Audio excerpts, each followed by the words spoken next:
The night sky above the European front was never truly silent.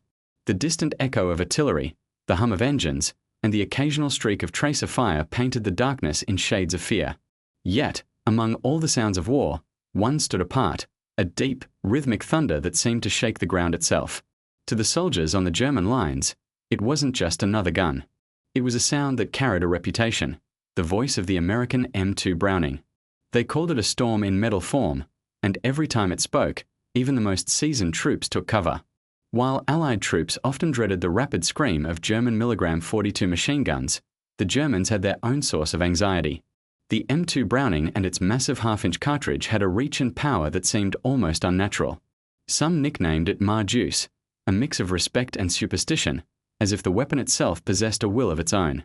To understand how this weapon became one of the most recognized and feared instruments of the 20th century, we need to go back, before the beaches of Normandy, before the Pacific Island battles, to the muddy fields of World War I, where a very different kind of fight began. When the first tanks rolled onto the battlefields of Europe in 1917, the world realized that war had entered a new era. Ordinary rifle bullets bounced off steel armor, and early machine guns, firing the same small caliber rounds, couldn't do much more. Aircraft were now armored too, swooping low to strafe trenches with impunity.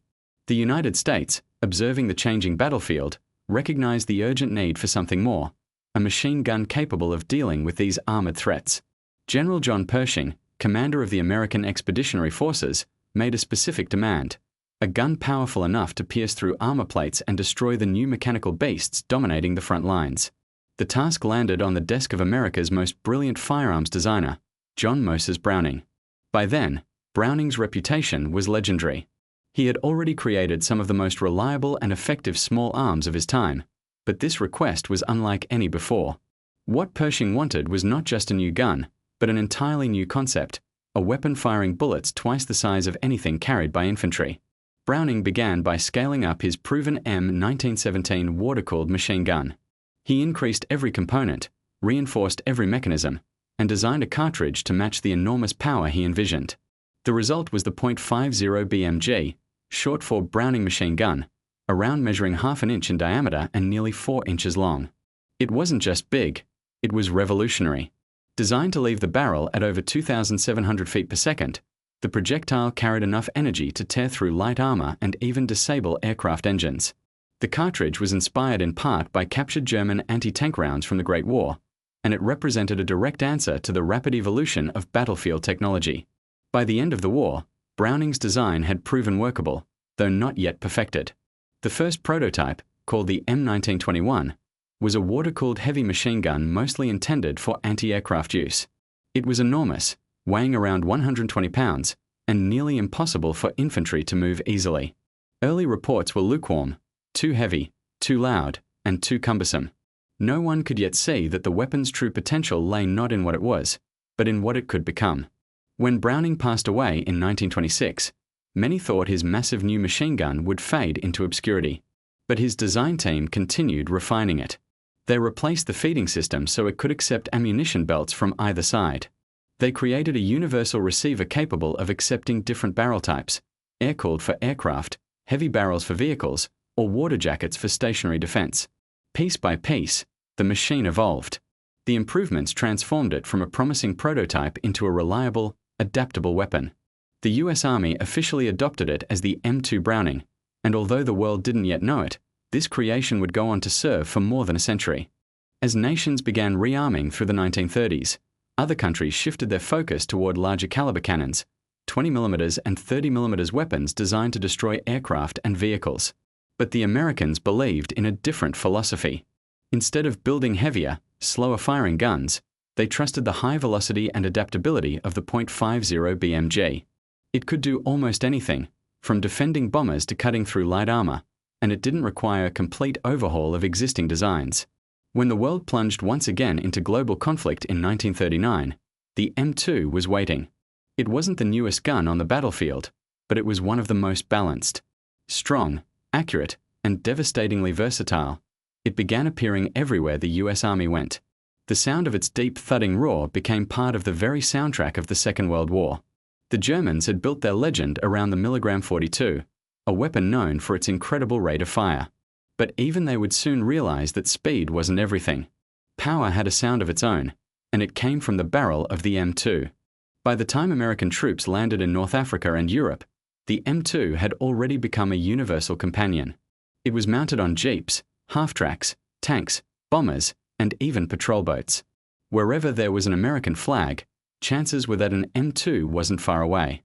Its adaptability made it unique, a single weapon system that could be used to defend a bomber, stop an aircraft in mid-dive, or clear an enemy trench from a mile away.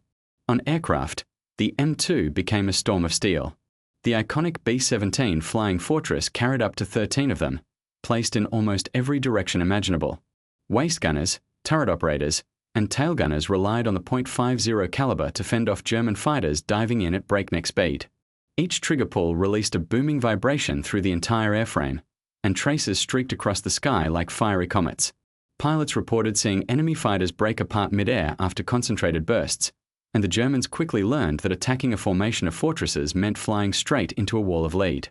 The P-47 Thunderbolt, one of the heaviest single-engine fighters of the war, carried 8 M2s, 4 in each wing. With that much firepower, a single strafing pass could destroy a train, rip through convoys, or disable tanks from above. The Douglas A-26 Invader pushed this even further, packing an astonishing 18 M2s, enough to turn the air itself into a weapon. Each shot wasn't just a bullet, it was a statement of industrial might. The United States had managed to build a weapon that was both terrifyingly powerful and endlessly reliable. Meanwhile, on the ground, soldiers began calling their M2s Marjuice, a nickname born from Mother Juice, hinting at its model number and mother-like reliability. In field camps, gunners treated their M2s like living things. They oiled them, shielded them from rain, and trusted them when everything else failed. A single gun team could hold off advancing troops, shred enemy vehicles, or cover retreating allies. By 1945, millions of these guns had been produced, filling every corner of the Allied war effort. To the Germans, this felt like an unstoppable tide. The .50 caliber wasn't limited to one battlefield role, it was everywhere. Low-flying German aircraft could no longer make easy attack runs, because every jeep, tank, and even cargo truck seemed to bristle with heavy guns pointed skyward. Dive bombers like the Ju-87 Stuka, once symbols of terror, suddenly found themselves hunted by the very targets they had once attacked. The M2's reputation spread quickly through German ranks. Soldiers described it as a weapon that could tear through stone walls or light armor as though they were paper. Concrete positions that once provided safety were no longer dependable. Brick walls, sandbag bunkers, even the armor plates of Panzer IV tanks could be damaged or disabled by concentrated .50 caliber fire. It wasn't that the weapon pierced every tank cleanly. Rather, its round smashed optics, jammed turrets, and shattered external components, leaving vehicles vulnerable. Against infantry, the psychological effect was even greater. The weapon's reach extended far beyond most rifles and light machine guns. German troops who had relied on the 8mm Mauser round found themselves outranged and outmatched. The .50 BMG carried 5 to 10 times more energy than a standard rifle cartridge, giving American forces a literal and symbolic upper hand. American doctrine began to embrace this overwhelming firepower. Rather than relying purely on precision, units would saturate the battlefield with coordinated bursts from M2s, mortars, and artillery.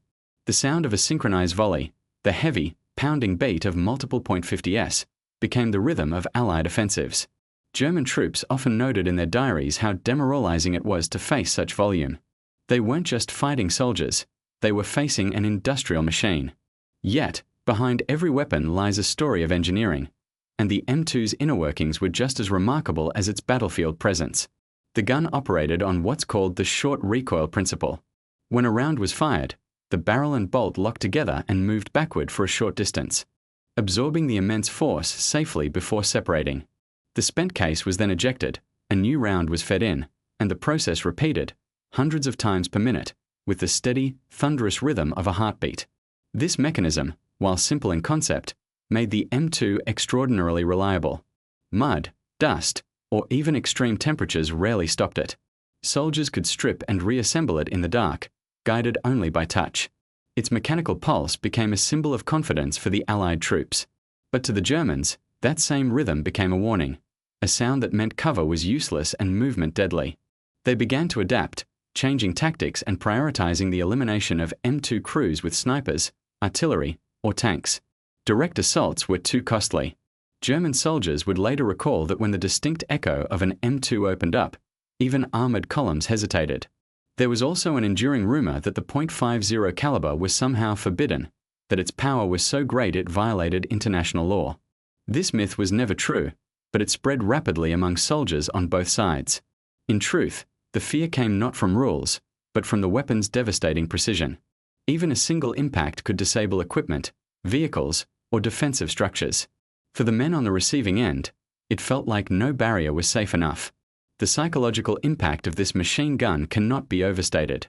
The M2 wasn't just a piece of metal, it was the embodiment of American firepower, loud, relentless, and everywhere at once. As the war dragged on, German commanders began to understand that the M2 was changing the dynamics of ground combat. It wasn't only a weapon, it was a strategy in itself. Every American unit, no matter how small, could project immense power. A simple convoy, guarded by 2 trucks with mounted M2s, could hold off attacks that once required artillery to repel. It was this sense of imbalance, the realization that even supply columns could defend themselves like mobile fortresses, that deeply unsettled the German side. Reports from the Eastern and Western fronts often described encounters with American machine guns as one-sided. German light infantry, trained to advance quickly and exploit cover, found those tactics useless when every advance was greeted with precise, long-range bursts. The .50 caliber's range allowed it to suppress enemy fire before opposing troops could even close in. Where German mg.34s and mg.42s dominated with their high rate of fire, the M2 dominated with sheer power and reach. To counter it, the Wehrmacht began deploying small sniper teams trained specifically to locate and silence M2 positions. Mortar crews and tank commanders were also instructed to prioritize them. But the M2's resilience often made these efforts ineffective. Even when gun mounts were damaged, crews improvised, resting the weapon on sandbags, vehicle roofs, or broken tripods. The gun's solid design could endure impacts that would have disabled lighter arms. Ironically, the Germans came to respect the weapon almost as much as they feared it. In some cases, they even repurposed captured M2s for their own defense. On submarines and coastal emplacements, they mounted the guns as improvised anti-aircraft defenses. Factories began producing limited copies of the .50 caliber ammunition for use with these captured guns, proof of both necessity and admiration. Though these examples were rare, they revealed an undeniable truth. The M2 had earned its place as a universally effective machine gun, even in enemy hands. Meanwhile, in the skies above Europe, the M2 continued to prove its worth. Fighter pilots loved it for its consistency and destructive potential. It fired fast enough to track targets but slow enough to maintain control and conserve ammunition. A pilot could aim, burst, and watch tracer rounds converge on a target without the chaotic spray typical of faster guns. The .50 caliber round carried enough momentum to rip through aluminum fuselages and engine blocks. When combined with incendiary or armor-piercing types, it became lethal against nearly any aircraft of the time. American bombers flew with confidence, protected by a web of M2s that created deadly zones around them. German fighters learned to attack from higher altitudes or at extreme angles, knowing a frontal approach meant instant disaster. For every MG-armed German aircraft, there were multiple American bombers defending themselves with several M2s each.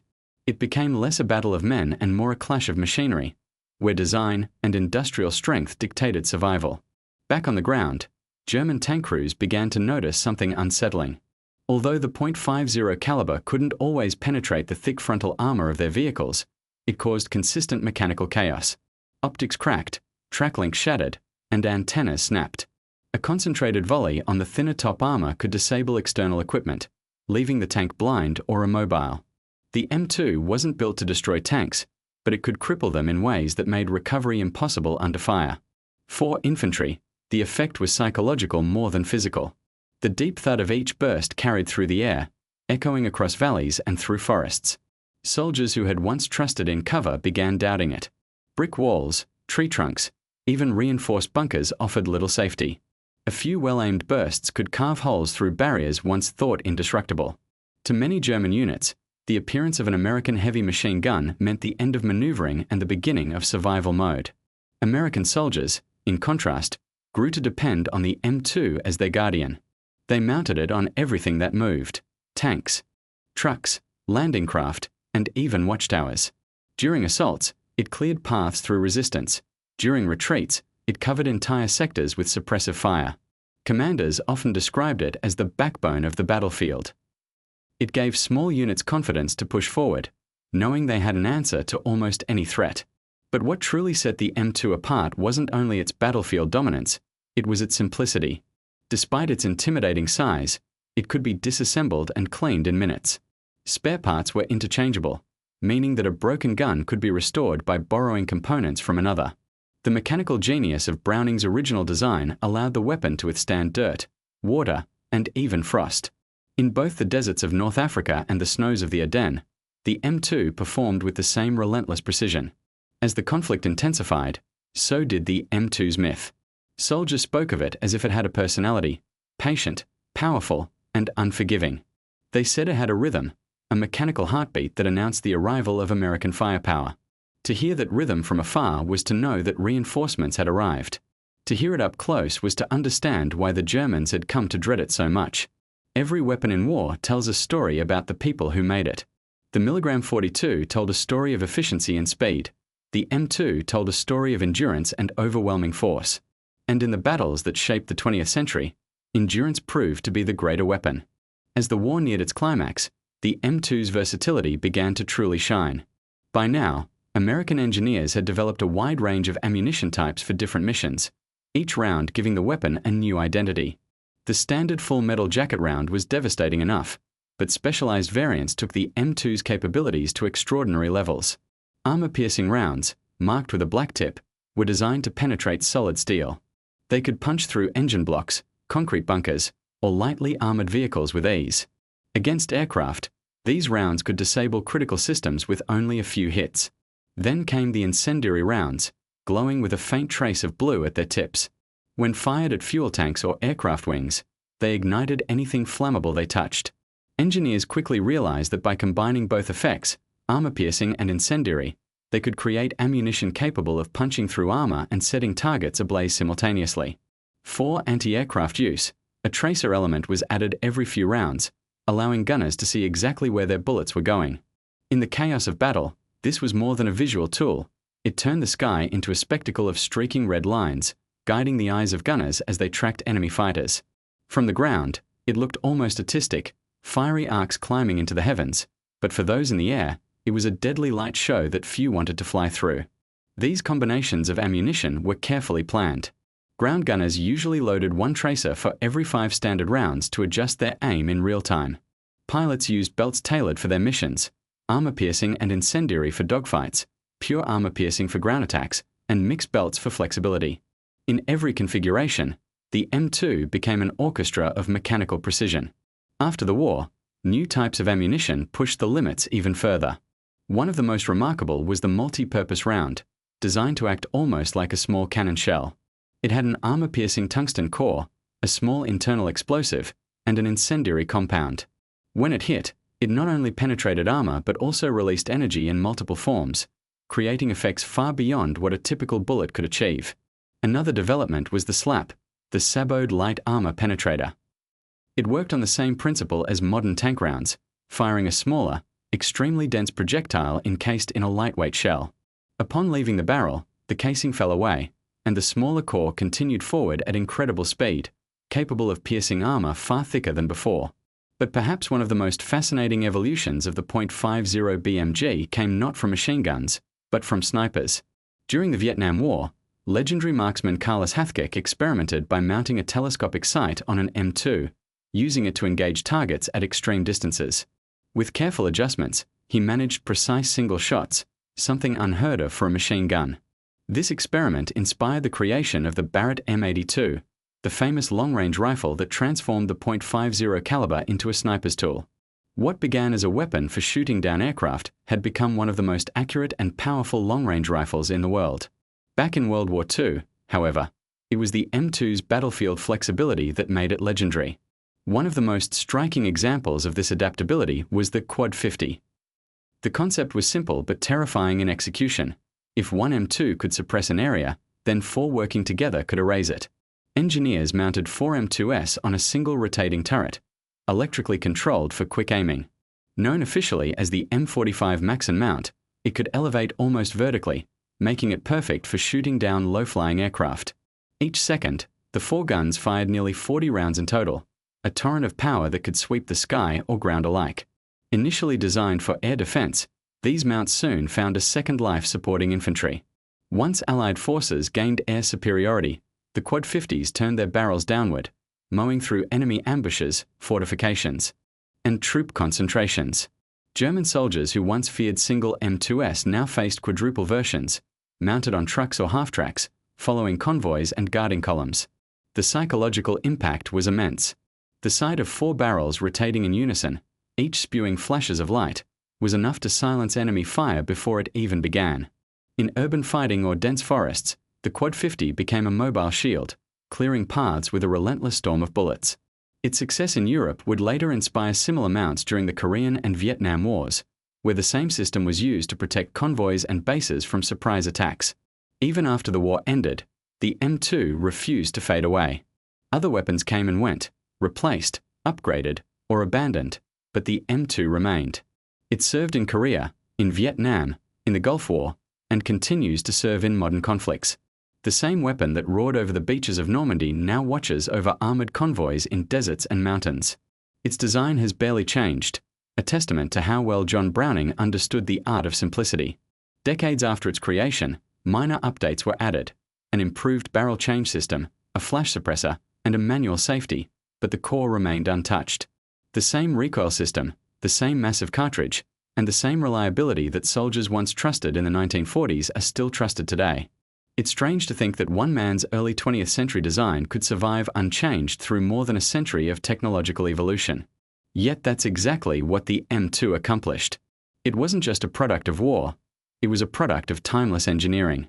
To this day, it sits proudly atop armored vehicles and naval ships, its deep, resonant sound unchanged, the same voice that echoed across Europe, Africa, and the Pacific all those years ago. When the fighting finally stopped and the world tried to rebuild, the M2 Browning was one of the few weapons that didn't retire. It stayed behind, standing guard as if the war had never ended.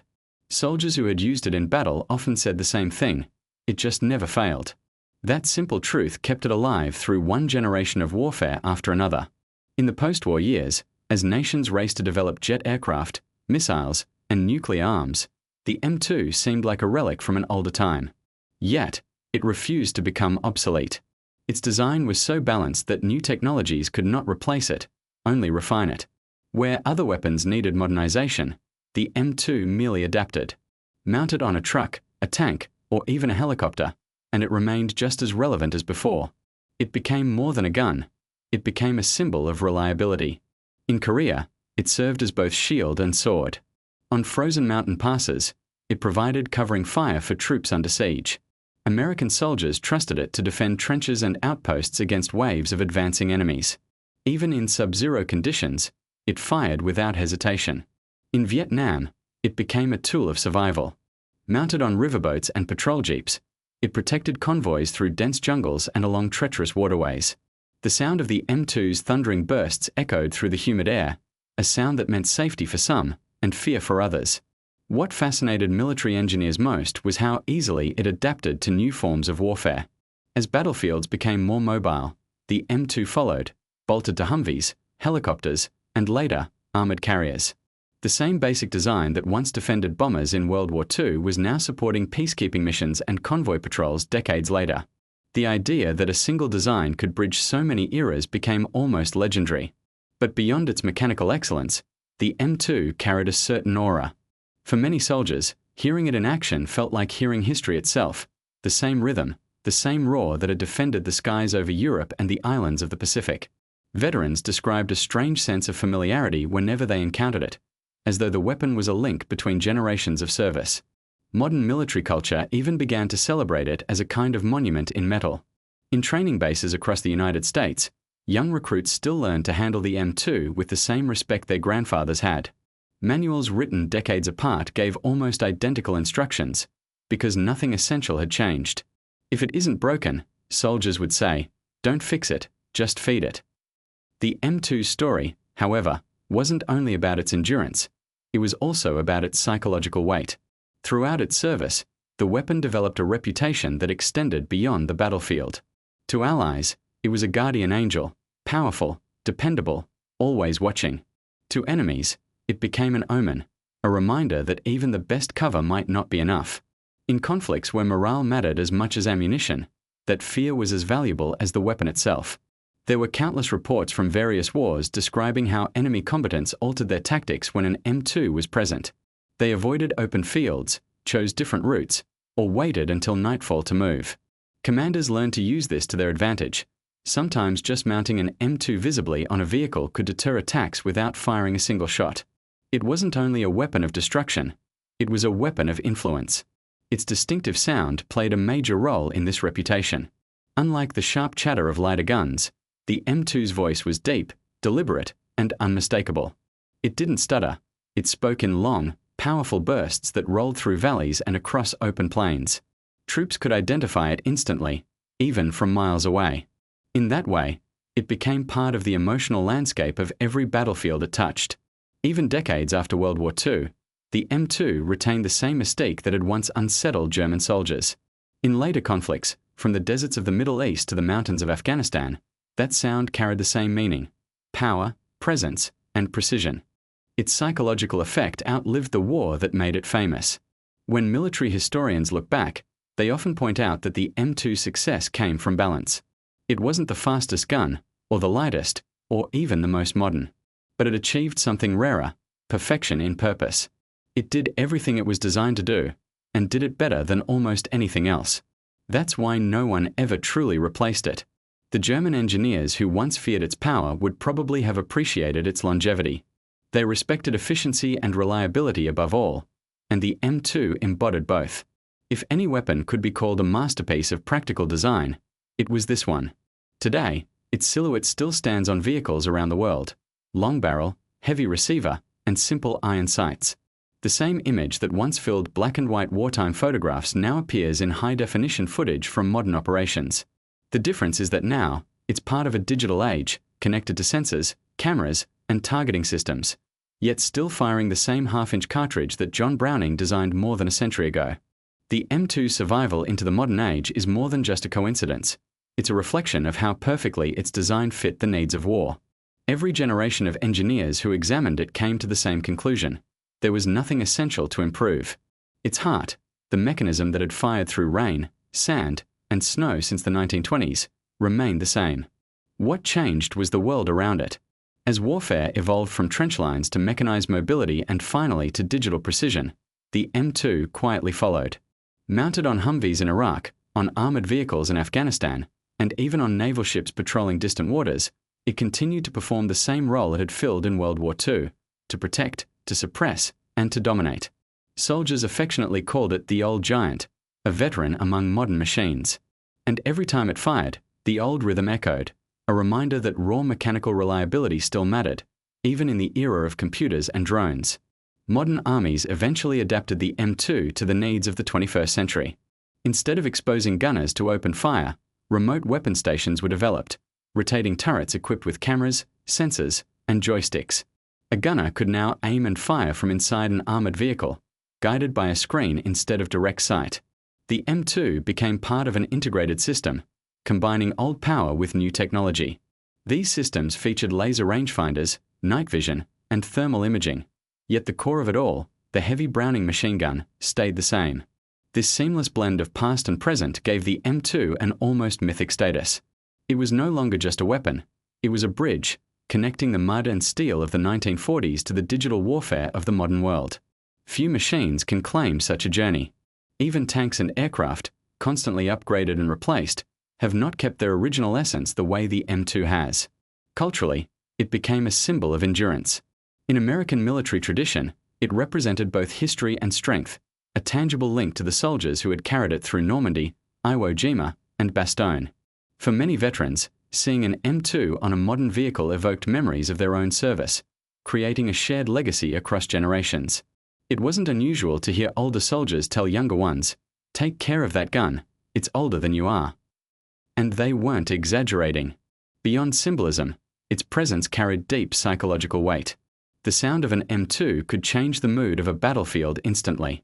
In training exercises, Even experienced troops admitted that the heavy, booming rhythm triggered a sense of caution, a reminder that what they were hearing wasn't just another machine gun, but one capable of stopping armored vehicles. The weapon demanded respect, not because of fear, but because of what it represented: absolute reliability. In a way, the M2's longevity reveals a truth about human invention, that perfection sometimes happens by accident. John Browning couldn't have known, back in the 1910s, that his scaled-up machine gun would one day outlive nearly every other firearm of its time. Yet by designing something simple, powerful, and durable, he unknowingly created a machine that would transcend its original era. Even in modern discussions about replacing it, military experts often return to the same question: why? Why replace something that continues to perform flawlessly? Some proposed lighter calibers or faster systems, but none matched the M2's unique combination of range, power, and reliability. It became the standard against which all others were judged. The weapon's adaptability also extended to how it was used. Over time, the .50 BMG cartridge, originally created for the M2, found new life in specialized sniper rifles and anti-materiel weapons. The Barrett M82, for example, turned the same round into a precision instrument, capable of striking targets over a mile away. In this way, the M2's legacy expanded far beyond its own frame, influencing weapons design for decades to come. Even so, the M2's role remained distinct. It wasn't meant for precision or stealth. It was meant to dominate, to control space, to make the enemy think twice before moving. This psychological dimension made it more than a tool. It became a form of language on the battlefield. When an M2 opened fire, it announced that the area was no longer safe.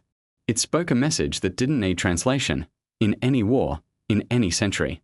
In many ways, the M2 mirrors the story of the 20th century itself. Born in an age of industrial might, surviving the transition into the atomic era, and thriving in the digital world, it stands as a monument to both engineering and persistence. It outlasted the men who designed it and the nations that first deployed it, yet it continues to shape conflicts around the globe. It's rare for a weapon to carry such symbolic and historical weight. The M2 isn't just an artifact, it's living history, still serving, still protecting, still reminding the world that sometimes the simplest ideas endure the longest.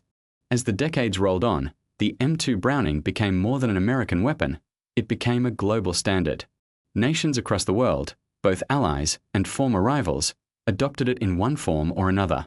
From Europe to Asia, from deserts to jungles, its unmistakable profile appeared on trucks, tanks, boats, and bunkers.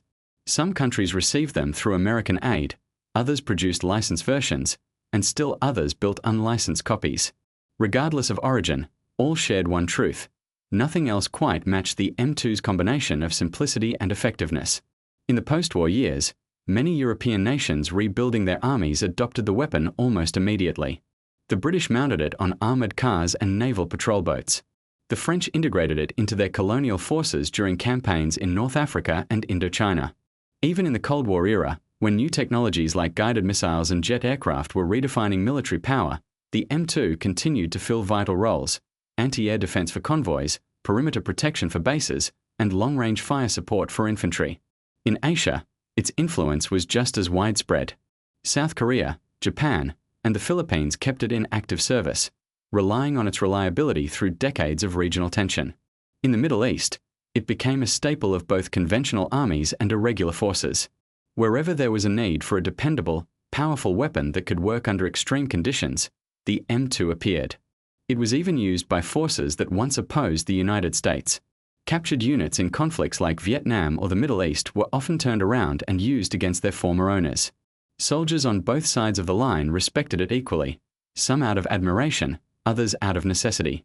There are stories of opposing forces pausing briefly between engagements, each side maintaining their own Browning on the field, knowing exactly what the other was capable of. This worldwide reach gave the M2 an identity beyond nationality. It became a universal symbol of firepower, a weapon recognized by sound alone. Military films, documentaries, and news footage made its voice familiar even to those who had never served. When audiences heard that deep, steady rhythm, they knew instantly what it was. It wasn't just a machine gun anymore. It was the sound of modern warfare itself. Even Hollywood, always drawn to iconic imagery, played a role in cementing its legend. From black and white newsreels of World War II bombers to modern action films depicting armored vehicles, The M2 became a visual shorthand for strength and resilience. It represented not just America's military power but the broader story of 20th century conflict, a symbol of how technology and human determination intertwined.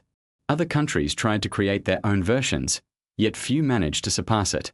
Soviet engineers developed several heavy machine guns in similar calibers, such as the DShK and later the NSV, but none achieved the same longevity or adaptability. The M2's modular design made it easy to repair, upgrade, and modify. It was as much a system as it was a weapon. Some modern versions replaced heavy steel parts with lighter alloys or added optical sights, but the fundamental layout never changed. Its longevity also had a practical side. Because the .50 BMG cartridge became a worldwide standard, logistics became easier. Ammunition could be produced locally almost anywhere, allowing smaller nations to maintain their arsenals without relying on complex supply chains. This alone helped solidify the weapon's global presence, an ecosystem of parts, ammo, and expertise built around one design. The M2 also played an important humanitarian role in some operations. During peacekeeping missions, it was often used not as an instrument of destruction, but as a tool of deterrence. Mounted on patrol vehicles, it helped maintain order simply by being visible. Its presence communicated control, a clear reminder of authority without the need for violence. Commanders in these missions often noted that showing strength through presence prevented more conflicts than it caused. This dual nature, as both protector and weapon, gave the M2 a rare status. It wasn't defined solely by combat but by influence. It could silence threats with its power, or prevent them entirely with its presence. Few machines have managed to balance those two roles so naturally. In many ways, the M2 became a quiet diplomat of sorts, carried across borders and generations. It reminded the world that while technology could evolve, the fundamentals of reliability and precision never go out of style. It taught armies to respect simplicity and to trust the tools that work, no matter how old they may be. And even as nations built satellites, drones, and laser-guided systems, one truth remained constant. Somewhere, on a mountaintop, at sea, or rolling through the desert, an M2 was still standing watch. It had become part of the landscape, a constant presence in a changing world. As time went on, the M2 Browning became more than just a piece of equipment. It turned into a teacher of sorts, shaping the way soldiers, engineers, and strategists thought about warfare. Its longevity taught one of the most valuable lessons in military design. Complexity is not strength, reliability is. The M2 didn't rely on fragile systems or precision electronics. It was honest engineering, built for real-world conditions, designed to be taken apart in the mud and reassembled by lantern light. Generations of soldiers grew up learning its every sound and motion. New recruits on firing ranges could feel the weight of history when they loaded the first belt. Instructors often began lessons by reminding them that this was not a new machine but a legend, a weapon that had been used by their grandfathers and great-grandfathers. For many, firing it was a rite of passage, a moment that connected them to the entire lineage of those who came before. In military culture, the M2 came to represent a particular kind of craftsmanship, the belief that a machine could be both powerful and beautiful in its simplicity. Mechanics and armorists respected it not just for what it did, but for how perfectly it did it. The smooth motion of its moving parts, the rhythmic push of its recoil, the deep sound that rolled like thunder, everything about it spoke of balance. Soldiers often gave their M2S nicknames, decorating the sides with painted symbols or small inscriptions. These gestures weren't about superstition, they were about connection. When you spent weeks or months in the field, depending on a single piece of steel for protection, it became more than a tool. It became a companion. Crews often said, half jokingly, that the M2 was alive, that it had moods, that it liked to be kept clean, that it talked back when mistreated. The humor helped, but the sentiment was real. The M2 had earned that kind of respect. Over time, even those far from the front lines came to understand what it symbolized. To historians, it was proof of John Browning's genius, a creation so balanced that it transcended generations.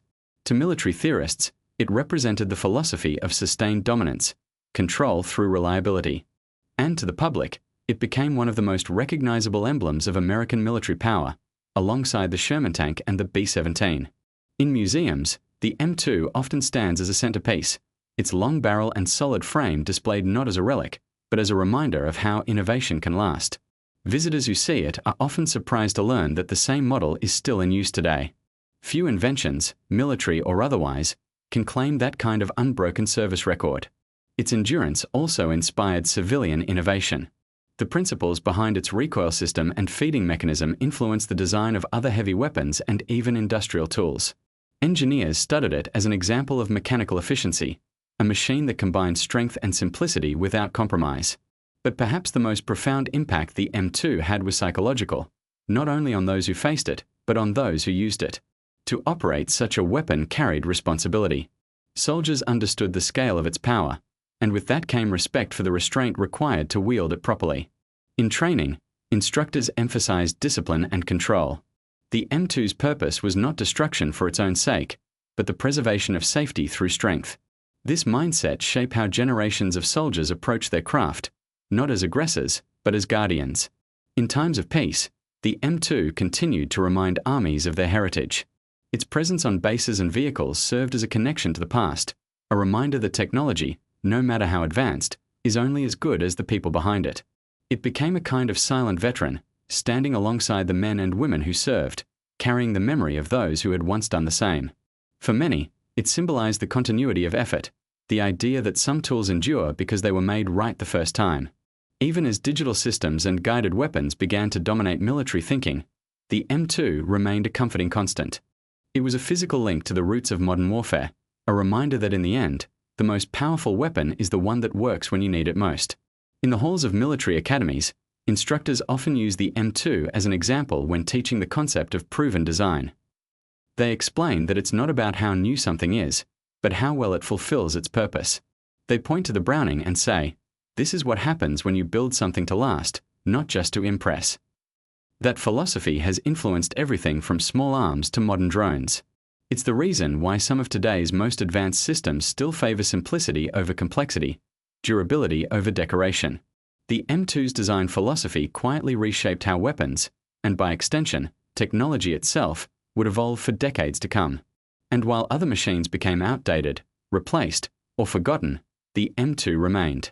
It continued to stand at the front, quietly reminding the world that sometimes the most modern weapon isn't the newest, it's the one that never needed to change.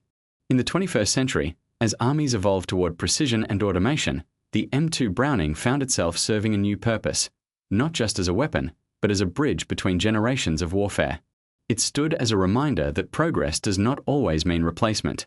In a world obsessed with speed and novelty, the M2 represented the strength of patience and mastery.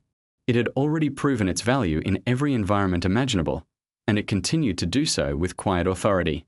Modern military doctrine began to adopt the lessons the M2 had taught over nearly a century. Reliability is strategy. A tool that never fails changes how commanders plan and how soldiers fight. When you know your equipment will perform, confidence replaces hesitation. The M2 gave that kind of assurance, a certainty that allowed armies to move boldly and think clearly under pressure. It wasn't just a machine, it was the foundation of trust in action. In modern operations, from peacekeeping missions in the Middle East to defensive patrols in Europe and Asia, the M2 still occupies a place of honor on armored vehicles and naval vessels. Its purpose is not to overwhelm, but to ensure control. The weapon's presence alone often discourages threats before they begin. Soldiers have described how simply raising the M2 into position during tense moments was enough to end standoffs peacefully. Its authority is almost ceremonial, the power to project calm through potential, not chaos. This quality has made it a powerful symbol of restraint and readiness. Unlike many weapons designed purely for offense, the M2 embodies the principle of defense through deterrence. It speaks a universal language: we are prepared. And in a world where appearances matter as much as firepower, that message carries immense weight. Nations continue to display the M2 not only for its function, but for what it represents: stability, confidence, and legacy. For modern soldiers, operating the M2 is an experience unlike any other. Despite the introduction of advanced optics, sensors, and digital systems, the act of loading a belt, checking the feed, and hearing that first powerful burst still feels primal. It connects them instantly to a century of shared experience. They become part of a story that began in the muddy fields of Europe and continues across deserts and mountains today. Few tools offer that kind of emotional continuity. Even within elite military units, the M2 remains a trusted guardian. It's used to defend bases, escort convoys, and secure landing zones. Remote control variants now allow it to be operated from armored cabins or command consoles miles away, merging timeless mechanics with futuristic control systems. Yet no matter how much technology surrounds it, the core sound, that steady rhythm of mechanical strength, remains unmistakable. There's something poetic about how this century-old design continues to coexist with drones and satellites. It's as if the M2 represents the human side of warfare, the tangible, mechanical element that technology can't replace. A soldier can still feel it vibrate, smell the heat, hear the rhythm. It keeps the act of defense grounded in something real. Military thinkers often use the M2 as a case study when teaching strategy and logistics. It demonstrates how a weapon's true value lies not in its specifications, but in its dependability. While newer systems may offer higher rates of fire or advanced targeting, few can match the psychological effect and field record of the M2. Its very existence changes how armies approach conflict, reminding leaders that enduring strength outlasts short-lived innovation. Culturally, it continues to influence how nations remember their history. Veterans' memorials, museums, and ceremonies often feature the Browning M2 as a symbol of the soldier's bond with their tools. It stands not for aggression, but for perseverance. Its silhouette, long, steady, and unchanging, embodies the idea that courage is built on consistency. Even in civilian life, echoes of its design appear in unexpected places. Engineers studying mechanical reliability in aviation, industry, and robotics often cite the M2 simplicity as a model of perfection. It has become a metaphor in design philosophy, the gold standard for how something should function under pressure. Some even call it the engineer's compass, because it always points back to the same truth: efficiency through clarity. As global conflicts change shape, the M2 continues to prove that timeless ideas rarely fade. Whether guarding a mountain pass, securing a naval deck, or watching over a convoy at night, it still fulfills its promise to protect those who depend on it. And as it does, it reminds us of a deeper principle, that the pursuit of perfection isn't always about invention, but about preservation. Because sometimes, the most remarkable thing a creation can do is simply endure. There's something deeply human about the story of the M2 Browning. It began as an invention meant to solve a practical problem, a machine built to meet a general's request more than a century ago. Yet over time, it evolved into something far greater, a living emblem of endurance. In a world where most creations fade or become obsolete within decades, the M2 stands as proof that true craftsmanship outlasts its own generation. When John Browning designed it, he wasn't thinking about legacy or immortality. He was focused on function, on making something that simply worked under any condition. That devotion to clarity and purpose is what made his design timeless. Every part of the M2 was shaped with reason. Nothing was decorative, nothing was unnecessary.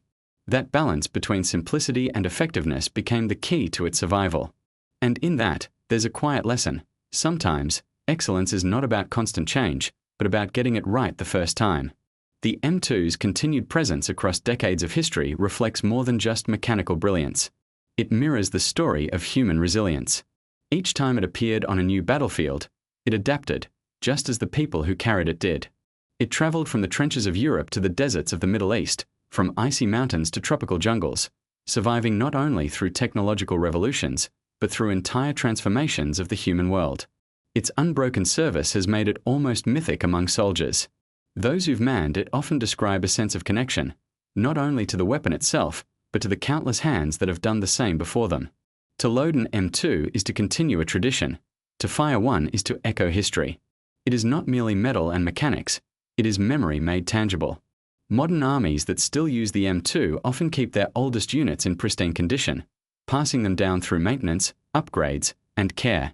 Some of these weapons, manufactured in the 1940s, remain fully operational today, firing the same round, functioning with the same precision. That kind of continuity is almost unheard of in modern engineering. It's as though the weapon exists outside of time, unchanged while everything else evolves around it. In an age when machines are designed to be replaced rather than repaired, the M2 stands as a quiet contradiction. It doesn't rely on constant upgrades to stay relevant. It demands attention, discipline, and respect, the same virtues it rewarded in those who used it during World War II. Its simplicity makes it both ageless and instructive. It tells us that progress and endurance can coexist, that even in an age of automation, there's still room for craftsmanship that touches the human spirit. The Browning's influence extends far beyond the battlefield. It's become a metaphor for design across industries, an example cited by engineers, philosophers of technology, and historians alike. Its lesson is universal. Longevity isn't born from excess, but from purpose. When form follows function with precision, the result becomes more than an invention, it becomes a legacy. Today, whether it sits mounted on a patrol vehicle or displayed in a museum, the M2 represents more than power. It represents reliability, continuity, and trust, values that transcend war and machinery. To many, it's a reminder that even in a world driven by constant innovation, some things are so perfectly made that they transcend their own time. Perhaps that's why, even after a century, no one speaks of replacing it, only maintaining it. It has become part of a tradition that defines not just military history, but human ingenuity itself. From its thunderous voice to its unwavering performance, it embodies the essence of endurance, the belief that what is built with care can last forever. And so, as the world continues to change, the M2 remains. The same sound that echoed across Europe's skies and the Pacific's islands still resonates today. Different faces, different uniforms, different eras. Yet one constant heartbeat of steel and precision endures. It's not just a weapon anymore, it's a piece of living history, reminding us that even machines can tell stories, if they last long enough. The M2 Browning is one of those rare creations that has transcended its purpose. It began as a tool of war, but it became something more profound, a symbol of endurance, a masterpiece of design, and a bridge between the mechanical and the human. And as long as it continues to serve, it will stand as proof that sometimes the greatest inventions are not those that evolve the fastest, but those that never need to.